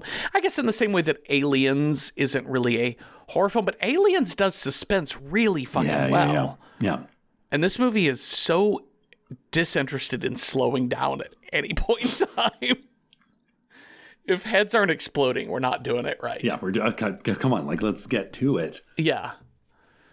Anyways, we make it over there, blood and action, gunshots, and we get inside the building, and it's zombie Andy, and Ken has to say, "I'm sorry, brother," and blow his head off. Nicole has chips, but also, hey guys, we are in the gun armory. store. Yeah, we're in the armory. Load up guns and ammo. They get back into the sewers, but the zombies are following. Poor Tucker gets attacked. Yeah. But we do get the, like, ultimate kind of platoon-esque. Yeah. Like, his legs may be gone, but he can still shoot guns. Mm-hmm. As CJ drags him by the collar so he can, like, shoot at the zombies coming at their rear. It's really good. And at the end, Tucker's like, shoot me. As the zombies are upon him. And CJ does. Shoots him and runs. It's very matter of fact. And this is where CJ excels at, he needs to be told what to do. Yeah. He's a very good tool. And because he mistakes the power he has at the beginning, because he's just given power, but he doesn't know what to do with it other than abuse it. And here he's given a job, and he's really, really proud of the job he's doing. Anna lets them in. They are surrounded. Steve is not present to open the door because Steve is absorbed in his own bullshit. Okay. Yeah. Mistake, clearly. But also, like, one would think just leave the door open and put somebody at that door. Yeah. That's not Steve, but, I think we all know how this is going to go. Yeah. And then, again, it's, all right, you guys, it is time to go. Hop on the elevator. Muzak, very James Gunn, 2004 type of humor. Like, I like this song. And everyone just kind of stares at CJ. They have two buses. They have lead bus that has a snowplow on the front of it. Chompers. That Nicole's job was just to paint teeth on the plow. Hey, that's some character development. We know she, in the pain of losing her father, she develops an unhealthy attachment to a dog, and she likes to graffiti shit. Yep. Great. She and Terry are kind of becoming a bit of a flirty little item, but they're boyfriend, girlfriend. They get separated in two different vans, but these vans make it out of there. And they don't make it far out of the mall before they are overwhelmed by the zombies, who are now, like, rocking their bus back and forth. And this is where CJ takes a propane tank and a flare, straps the flare to the propane tank, chucks it out, then takes a rifle to shoot it to blow it up. Now, this is such an interesting choice. They zoom in on this zombie who catches him. Right? And it's like a big, like, bodybuilder zombie. And the zombie seems to have an expression on his face like, oh shit, I see what you're about to do. Yeah. Like the intelligence is almost there to throw the grenade back. Yeah. But not quite. Okay. Well, he shoots it and it blows up. Giant explosion, like the size of the gas station in Act 1 exploding. It does really no damage to their vans or them, but it wipes out all these zombies and they drive away. The thing is, they drive away at like 90 miles an hour. Right. As opposed to, like, I don't know, a healthy 25. That was my thinking here too, which is, why are we driving so fast? It would make sense if they just had, like, hordes of zombies running high speed at them. Because you're like, we can't get overwhelmed again. But they don't do that. I'm like, what are you driving fast from? You're kind of in the clear, right? And you're also making it way more dangerous for yourself. As we learn. Yeah, because they're driving so crazy. They're, like, hitting cars, making crazy turns. And there are zombies kind of around them, sort of. Yeah. Well, because it necessitates Tucker. No, not Tucker. The only other dude who's still left. Well, I don't think we ever get his name. If we do, I didn't get it. Just old guy. Who's got a chainsaw and is real excited about that chainsaw. There's no zombies around. There's a zombie that grabbed onto the back of their van. Oh, that's it. And now they're panicked. And I'm like, why are you panicking? You can just fire a gun at it. Anyways, he grabs his chainsaw. And because Ving Rhames is driving this thing like he's in a fucking bumper car, the whole thing flips. And chainsaw goes through Monica's shoulder. And him. And him. Oops. I want you to know something about a chainsaw, you guys. While the operator could definitely saw through a person's like shoulder blade if you really held down tight to it. The moment it chops into the operator, chainsaw's done. Because it needs you to be holding on to the trigger to keep it going. It doesn't just run on its own. Yeah. Any chainsaw made in the last 50 years, I would say. I want a chainsaw that'll run forever. That I can put it down and know it's still going when I pick it back up again. This episode is brought to you by Nordstrom. For 125 years, Nordstrom has been part of your story. The stylist who found the perfect outfit for your big interview. The first pair of walking shoes for your 1-year-old. The tomato soup you shared with your sister at the cafe. These are the moments that make Nordstrom, Nordstrom. Big or small, we're here for all of it. Celebrating 125 years with new moments still ahead. Discover it all in Nordstrom stores and at Nordstrom.com. Hey, it's Jeffrey Craner here to tell you about Book I Like. I'm not being paid for this ad because I just like to support my friends and their cool things that they do. And this time I am promoting The Nudge, written by Joseph Fink, my co-writer for the other fiction podcast I do, Welcome to Night Vale. He's also a former guest of Random Horror 9. So Joseph Fink has written The Nudge. It's short, it's tight, it is scary, it is very spooky, and I want you to go get this book now. It comes out September 1st, 2026, so if you're on the early side of that, go pre-order that book now. If you're on the other side, just go get the book wherever you get your books. If you get the print version, it's got scary drawings by Night Vale resident artist Jessica Hayworth, and if you get the audiobook version, it's narrated by Kevin R. Free and Random Horror 9's own Cecil Baldwin. So please go get Joseph Fink's The Nudge wherever you get your books or audiobooks. Boo. Everyone's dead except for Steve, Ken, Michael, and Anna. Yeah, but on this van. Yeah. Okay. I think it's just Ken and Steve, and CJ busts out of the lead van to go help these people.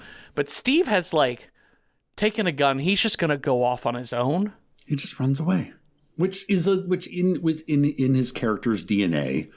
It's dumb, but it also kind of makes sense. Mm-hmm. But he gets attacked immediately and gets turned. Immediately. Anna gets to shoot Steve in the head because at one point in time, Steve said, listen, if I ever turn into one of those things, I give you permission to shoot me. And she's like, happily. Oh, yeah. And she does. And she has to run back to his body because he's got the boat keys. So they finally get back into this van. Everybody's good. We're in the plow van. We get all the way to the pier. Again, why are we driving like this? But we drive so hard, the van ends up almost in the water. Yeah. It takes out half the dock, which I was like, I don't know, in a weird way that is actually beneficial because then you're kind of covering your tracks. So that way, if you take out the thing that connects you to the zombies can't get to you.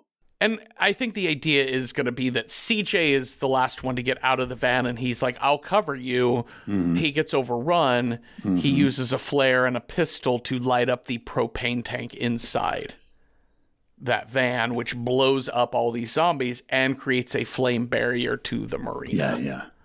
And, I think we've talked about this when we watched the original Dawn of the Dead.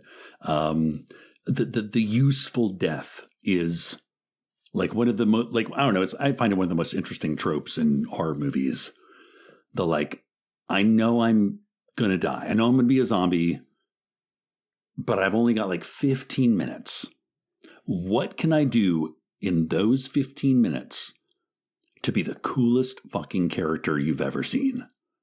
You know, and it's always kind of given a very elaborate mousetrap kind of ending. You know, like you come up through a lift with a thing and you look like a badass, and, you know, like you're given the hero's death. Mm-hmm. And CJ gets his. Yeah, he's come full circle throughout this movie. And, you know, his kind of counterpoint early on was Michael, who is much more of the kind of leader type. Like he is he, like Anna, is He's a problem solver. Yeah. There's been this ongoing, for me, meaningless, it did nothing useless relationship between the two of them. Yeah, between him and Anna. I'm like, keep going, you guys. I'm not buying any of this. This is silly, but it's fine. They have, they're will they, won't they? They're totally in love. They're just great. like to hold hands.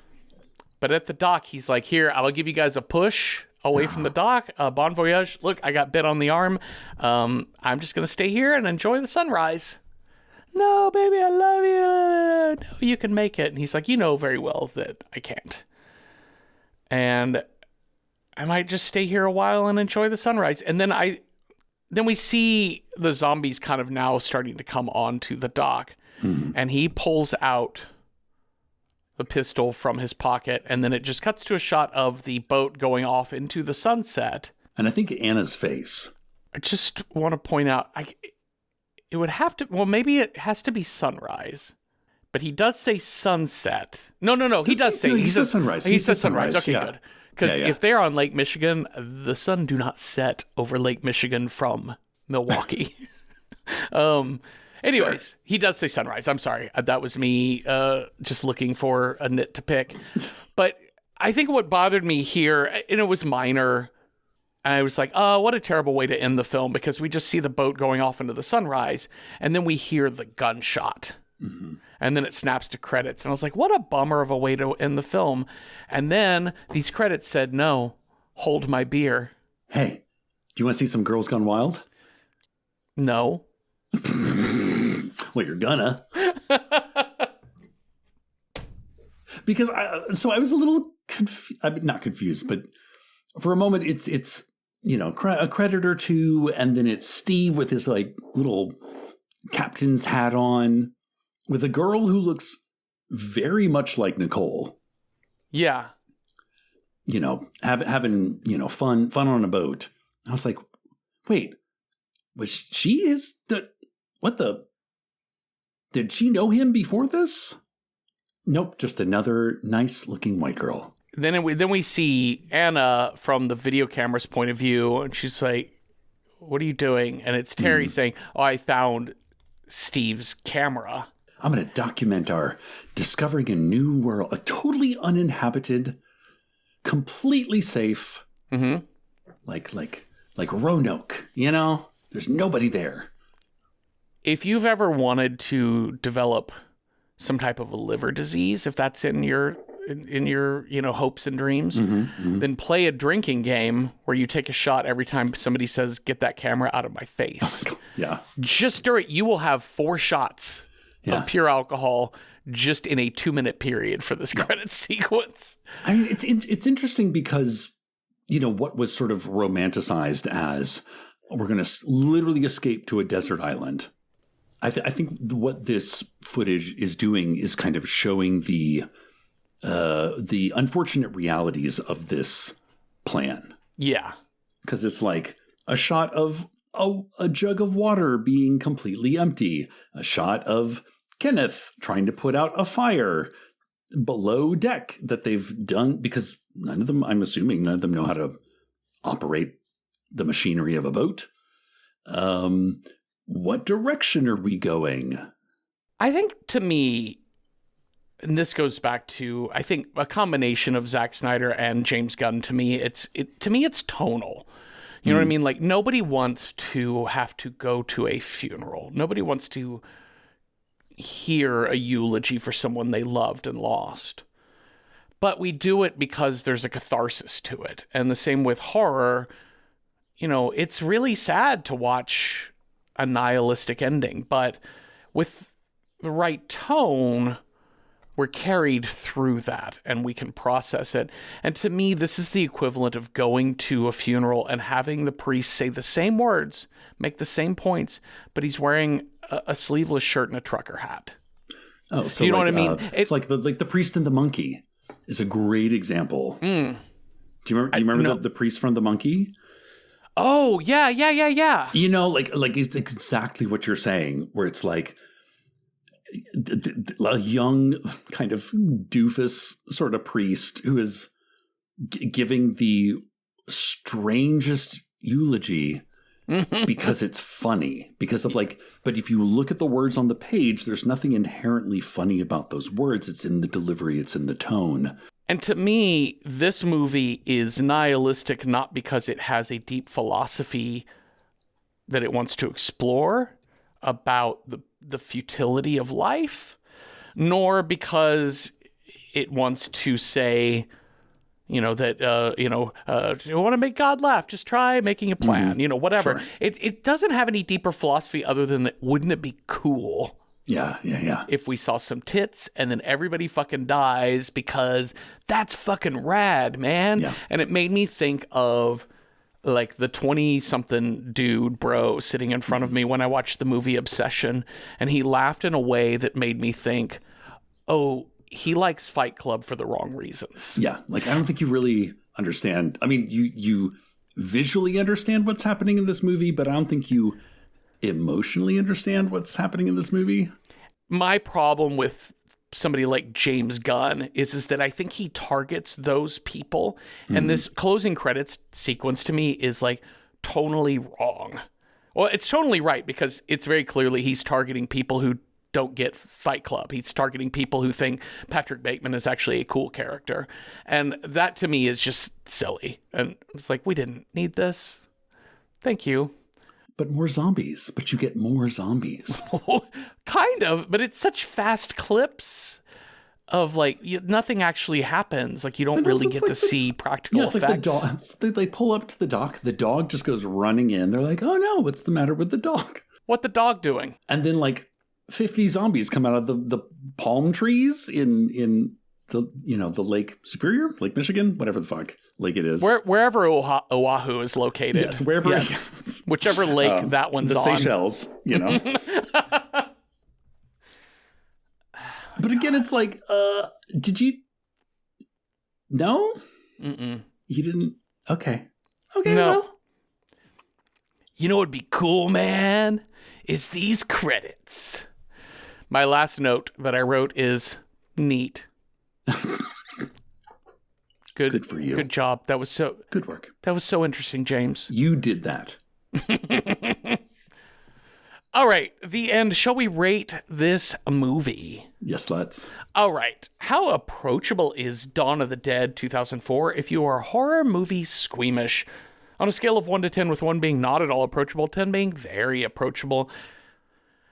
You know, it really just kind of depends on your tolerance for like blood and gore, like action gore. Like if you have seen a movie like Aliens and you enjoyed it and weren't too freaked out, Dawn of the Dead will be no problem for you. It is very bloody. It's not like super gory, but I don't know. I'm going to say like 4 out of 10 chainsaws to the shoulder just because of the high volume of splatter in this movie. But I don't think it's scary so much as intense. You know, content warning for the, I don't even know how to describe, just fucking pregnant woman strapped to a bed. But yeah, a lot of like jump scares, loud noises, bloody things exploding. Yeah, 4 out of 10 for approachability. To speak nothing of approachability, Cecil, how do you rate this as a horror film? I mean, I kind of like this movie. Yeah. In that, I knew as soon as the minute I hit play, just turn that brain right off. Yep, just turn it right off. And I was like, oh, this is great. Which sometimes that's what you want. I think, like reframing this as why is this a remake? What is this trying to do as a remake? It's a really valid point. And I think it does a great job of giving 2004 what 2004 really wanted. So for that reason, I would say 7 out of 10 rings of keys that open everything in the mall. Great. That's such a great way of phrasing it. It gave 2004 what 2004 really wanted. That's a perfect summation of this movie. Okay, well, let's figure out what movie we will watch next. You have a scare die. I have a style die. We will roll those up and see what movie matches those two things. Cecil, on your scare die, if you roll a 1, our next movie's scare is Spirits. 2, Wild Card. 3, Psycho Killer. 4, Family. 5, Vampire. Or 6, Alien. That's a 6. Alien. That has been on this list for 5 weeks. All right, we're going to take your Alien roll and match it to the style that I roll. If I roll a 1, our next movie's style is horror movie adjacent. 2, it's got to start with the word the. 3, horror homework, essential horror viewing. 4, it's got to be not for the squeamish. 5, it's got to be a foreign language film. Or 6, it is a rural setting. Okay, here we go. I got a 1, horror adjacent. Okay. And Alien, there's going to be a definitely lot. work with this. Yeah. Yeah, this is ultimately going to be a question probably of either how good a film do we want to watch, or like how like horror adjacent do we want it to be. Okay, we wrote down a bunch, but we are also at Random Horror 9 on Letterboxd, where we keep lists of all 36 possible die rolls, and you can add to those and on those lists by leaving comments for movies we might have missed. So let me tell you about the ones we wrote down. Okay, I wrote down I think it's Claire Denis that directed this, High Life, starring Robert Pattinson. It looks. I've not seen this. It looks artsy and weird. It feels very horror adjacent. I think it's tonally kind of horror and creeping dread, but maybe a little bit more philosophical and sci-fi. We also have another tone poem of a film in Under the Skin, starring ScarJo. I think it would be a really interesting conversation. And honestly, the soundtrack is one of my favorites of a horror film soundtrack. We have J.J. Abrams' Super 8, which is very Steven Spielberg light sort of vibe here. We also have the Ted Chiang adaptation film, Arrival. Yes. Incredible film. Like probably one of the smartest alien invasion films like ever. We have James Cameron's The Abyss. I remember loving this as a kid when it came out. Yeah. And I would love to revisit it because I haven't seen it in like 30 years. Yeah, I was a kid when this came out too, and I really liked it, although I remember the end caught me off guard of like, oh, spaceship? What's happening? Yeah. I'd like to rewatch it because I know it went through a lot of different cuts of that film. Okay. So I do think there has since been a director's cut that is longer and makes more sense. Okay. Tim Burton's Mars Attacks. Brilliant. Brilliant. Yorgos Lanthimos' Bugonia from Oh my God. Best Picture nominee from last year, Jesse Plemons. Emma Stone and M. Night Shyamalan's Signs. We're getting some really heavy-hitting directors here. Because these are all like, they are horror films, but they also have, I think, more going on than just like creatures bursting out of people's chests. The classier side of horror. Yes, much more so. Predator. Sure. From the 80s, Arnold Schwarzenegger. One of the classiest movies ever made. Absolutely. Well, we also have Prey, the Dan Trachtenberg 2022 film, which is kind of, I think, helped reset the Predator franchise a little bit. It had been through a couple of iterations. And kind of reframes this more of like a survivalist film. We have War of the Worlds by Steven Spielberg, another heavy hitter director. I understand this movie. I've never seen this movie. It is Steven Spielberg doing his very Steven Spielbergiest. And it has like, I remember watching it and being like, this movie's really tense. Like, it's all the tension that we didn't get in the movie we just watched. It's kind of Jurassic Park, but with aliens. There's also District 9, South African alien picture. Incredible. I haven't seen this since it came out. I would love to rewatch this. Same. And finally, Stanley Kubrick's 2001, A Space Odyssey. Hey, do you want to do some acid and watch 2001? I think it was 3 years ago, I got an itch to rewatch this movie, and I did. And I had forgotten that the last 15 minutes is HAL 9000. The rest of it is dancers in monkey suits throwing bones. Oh, that's the beginning. That's the beginning bit. That's like 40 minutes. Oh, yeah. It's a long time. Mm-hmm. I'm not mad about it. It took me by surprise. In my memory, there was like a cold open of monkeys. It's like 5 minutes in the beginning? Yes. No. Like 2 or 3 minutes, maybe. And then opening sequence, there's a baby, and then thus Sprach Zarathustra plays. And then the middle part of it is all just, what if TWA but in space? Mm-hmm. Yeah. And then the last 15 minutes is Hal is like, I'm sorry. Dave, I can't do that. It's like he says that, and then there's another 30 to 40 minutes of space lasers. That's right. Not mad at it. This movie is more bonkers than you remember it if you haven't seen it in a while and didn't watch it like religiously as a film student or what have you. And that's me. I was not a film student. I watched it once in college, was like, okay, cool. Rewatched it 20 some odd years later and was surprised how different it was. Okay. All that aside, let's talk about what people added on Letterboxd. We have so fucking many. So I would say use your best judgment. Yeah. I'm going to hit some highlights here. Movies thrown out there like E.T. Mm-hmm. The Iron Giant. Both great. Yep. Magdalene Cat recommends Space is the Place, 1974, which is the Parliament Funkadelic Afrofuturism film. Oh, yeah. No. It's like huge in the Afrofuturism. The idea of like, I don't know, you don't want us here on this planet? Fuck it.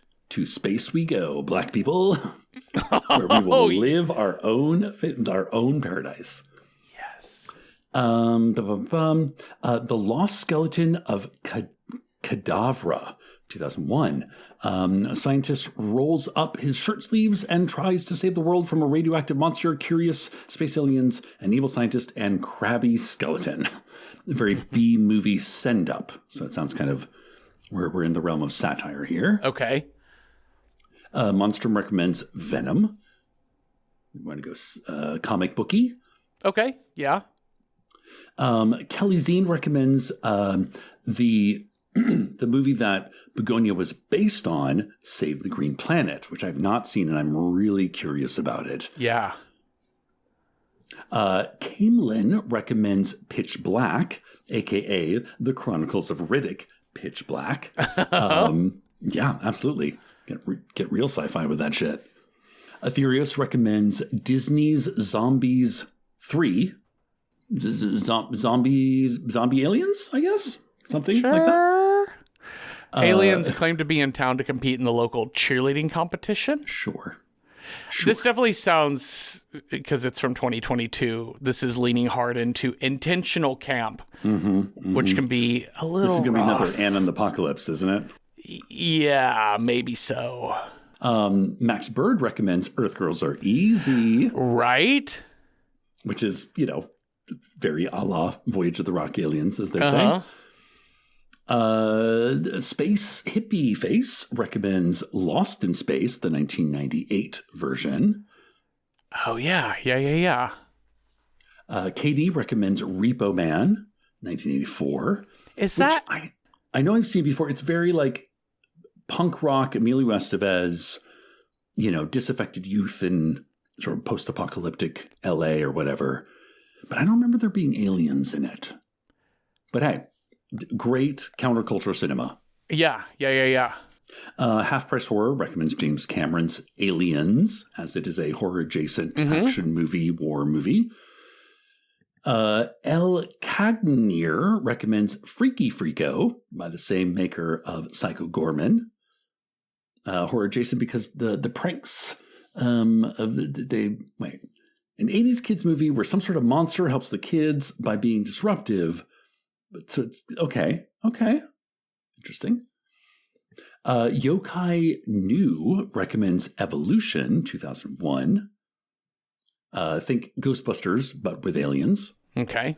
Citizeness Kane recommends John Carpenter's Starman, which is never seen this. It's I watched it like for the first time like a year ago. Mm-hmm. It's really touching. Okay. Like it's real. Like I mean, Jeff Bridges is like at full acting prowess at this point in his career. Interesting.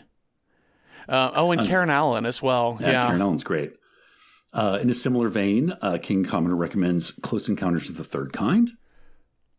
They're saying, is it too outside horror? I don't know. Some of those, again, the intense Steven Spielberg, like this car is being attacked by lights, is really effective. Fifth Hammer recommends The Man Who Fell to Earth, which I know is a cult classic, and I love David Bowie. I have yet to be able to make it through this entire movie. I had a tough time making it. This was at Film Forum when I worked there, and yeah, I didn't make it all the way through. I mean, granted, I was watching from the projection booth, so it was easy to slip out. But I think I've fallen asleep every single time. Maybe a sign that maybe we should sit and watch it and be forced to talk about it. Maybe. And maybe change our minds or warn people away. Who knows? Over Garden Wall recommends Men in Black, 1997. Yeah, classic. Manic Pixie Crone recommends Alien from L.A., 1988. Swimsuit model Kathy Ireland plays Wanda, a young woman that looks like Kathy Ireland, but wears glasses, so she's a social outcast. Of course. Who goes to deepest Africa to find her missing archaeologist father and falls into an underground world kind of like Journey to the Center of the Earth, but with makeover machines where she is the alien. Spoiler, she takes off the glasses, puts on a bikini, and everyone's like, wait, you're beautiful? Manic Pixie Crone, I'm like giving you an A+ for that description all around. Best log line I've ever read. I have a question for you, Cecil. I don't know how much you love trivia, but I'm going to ask you, where is deepest Africa? I mean, I would imagine like underneath Africa somewhere. Oh, yeah, just like in the Earth's core. It's in the basement. There's no basement in Africa. A couple of people have recommended Rocky Horror Picture Show. Ken Burt recommends Scooby-Doo and the Alien Invasion. What else? Veronica Oz recommends Battle Beyond the Sun, 1962, just says pure schlock. Ill-fated costumes filmed by a pre-fame Francis Ford Coppola. Yeah, this looks like a lot.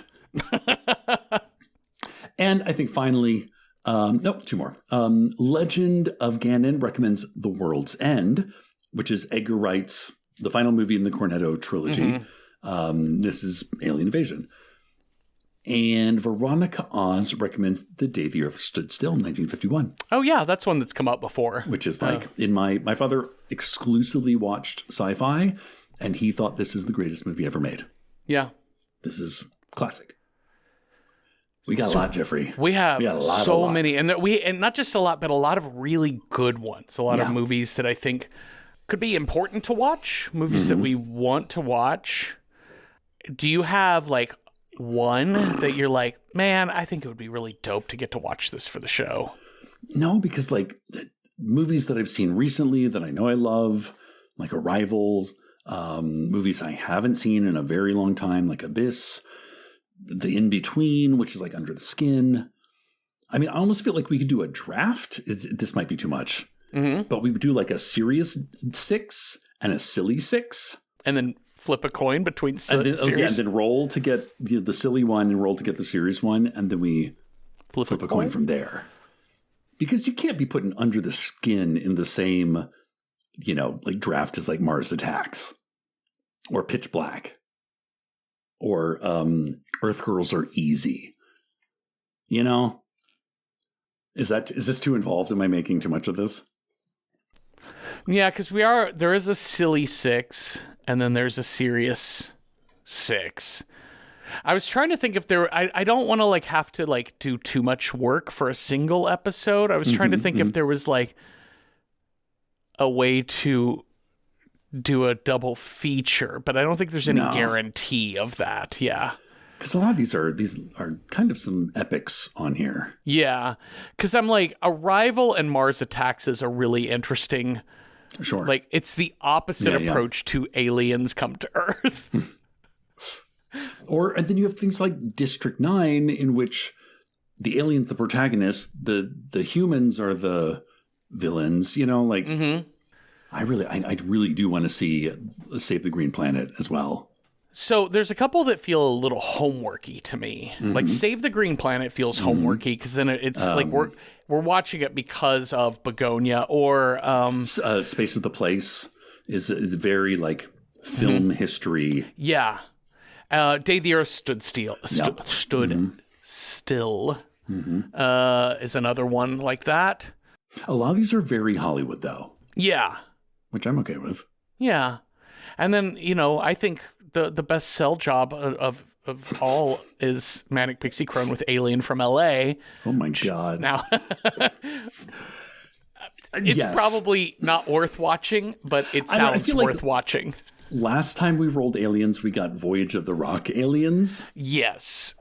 I feel like we should maybe turn our attention towards something a little more worthwhile. You know what I think we should do? I think we should practice a little bit of restraint, and I think we should pick 6. Just pick 6? And we'll do in draft order. Yeah. If we pick a silly one, just make it a good one. Do you want to roll, or do you want to pick last? I think you get to roll then. That's what I meant. Okay, you're the last in the draft. You wrap it up, and then I'll roll the die. So I'm going to pick first, and I'm going to say Arrival. I pick High Life. Oh, okay. So we've got 2 pretty smarty pants movies on here. I am going to go a little bit less smarty pants, but I think also a movie that's worth a rewatch and one that I haven't seen. I'm going to go action and say War of the Worlds. Oh, okay. I think there's something valuable to re-examining that, especially with Spielberg's new movie that just came out. District 9. All right. Do I want to get some thought-provoking smarty pantsy stuff, or do I want something a little fun? This is my last pick. I did Arrival. I did War of the Worlds. Here's one I haven't seen, and I think it would be good to watch it, is Prey. The Dan Trachtenberg. Hell yeah. Final pick. I wanted to put a truly silly one on there, but I think I have to go with my gut and Save the Green Planet. Go international. Cecil, I just looked, and I'm sad to report that Save the Green Planet is not available for streaming. Oh, no. So thank you, Kelly Zine, for that suggestion, but I don't think we can put it on our die. Do you have a 6th pick for us? I think I'm going to keep the spirit of it, and again, something international in Under the Skin. Oh, good pick. That's one I would really like to rewatch as well. It's also kind of scary as well. It's upsetting. Yeah. Here are the movies. I'm going to roll the die, and this is what we'll pick. If I roll a 1, we're going to watch Arrival. 2, High Life. 3, War of the Worlds. 4, District 9. 5, Prey from 2022. Or 6, Under the Skin. I got a 4. We are going to watch District 9. Oh, hell yeah. We're going to talk about South Africa, Cecil.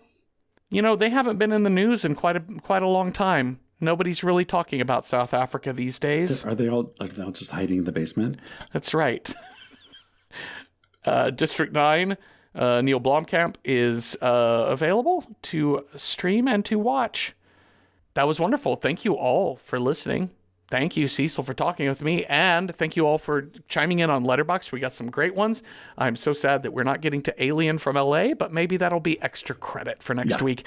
If y'all have thoughts on Dawn of the Dead or ideas for other movies that would have been good horror-adjacent alien pictures, let us know at Random Horror 9 on Blue Sky, Instagram, or on Patreon, where we have public discussion threads for every episode, and you don't have to pay to participate. So watch District 9 with us this week, and come on back next Tuesday for a new episode. Have a restful night with no one hiding their bites from you or nothing. Boo. Random Number Generator Horror Podcast number 9 is hosted by me, Jeffrey Craner, and Cecil Baldwin. Find more of our work on the podcast. Welcome to Night Vale. This show is produced by Night Vale Presents. It is edited by me with music by Cecil and logo by David Baldwin. See original artwork for each episode by David on Instagram.